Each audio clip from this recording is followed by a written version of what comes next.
இலங்கையினுடைய இன்றைய அனுரகுமார திசாநாயக்காவின் அரசாங்கம் தான் பதவிக்கு வருகின்ற ஜனாதிபதி தேர்தலின் போது கடந்த கால ஆட்சியாளர்கள் விட்ட தவறுகளின் விளைவுதான் இன்றைய இந்த பொருளாதார நெருக்கடி என்றும், கடந்த கால அரசுகள் தமிழ் மக்களுக்கு இழைத்த அநீதிகளினால் தான் இலங்கையில் ஒரு இரத்த கலரை ஏற்பட்டு இன்று இலங்கை இத்தகைய ஒரு பெரிய நெருக்கடிக்குள் வந்திருக்கிறது என்றும், நாங்கள் ஒன்றாக இணைந்து கடந்த காலங்களை மறந்து ஒன்றாக இணைந்து புதிய இலங்கை தேசத்தை கட்டி எழுப்புவோம் என்று கோஷத்துடன் வெளியே வந்தார். அதே போல அந்த தேர்தலிலே வென்றும் காட்டினார். அதைத் தொடர்ந்து நாடாளுமன்ற தேர்தலிலும் இதே கருத்துக்களே முன்வைத்தார்கள்.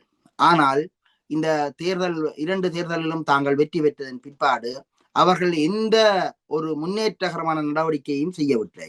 ஊழல் ஒழிப்பு என்றார்கள், அதுவும் எதுவும் நடக்கவில்லை. அதே நேரத்திலே தமிழ் மக்களுக்கு ஏதாவது செய்தார்கள் என்றால் எதுவுமே செய்யவில்லை. அதாவது தமிழ் மக்களுடைய அரசியல் கைதிகள் விடுவிக்கப்படவில்லை, காணாமல் போனவர்கள் பற்றிய எந்த ஒரு முன்னேற்றகரமான நடவடிக்கையும் மேற்கொள்ளப்படவில்லை. அரசியல் கைதிகளை விடுதலை செய்து தமிழ் மக்களுக்கு ஒரு நல்லெண்ண அபிப்பிராயத்தை இவர்களால் தோற்றுவித்திருக்க முடியும், அதை கூட இவர்களால் செய்ய முடியவில்லை. இலங்கையுடைய ஜனாதிபதி என்ற அடிப்படையில் அரசியல் கைதிகளுக்கு மன்னிப்பு வழங்குவது என்பது ஒரு சின்ன பிரச்சனை அவர்களுக்கு.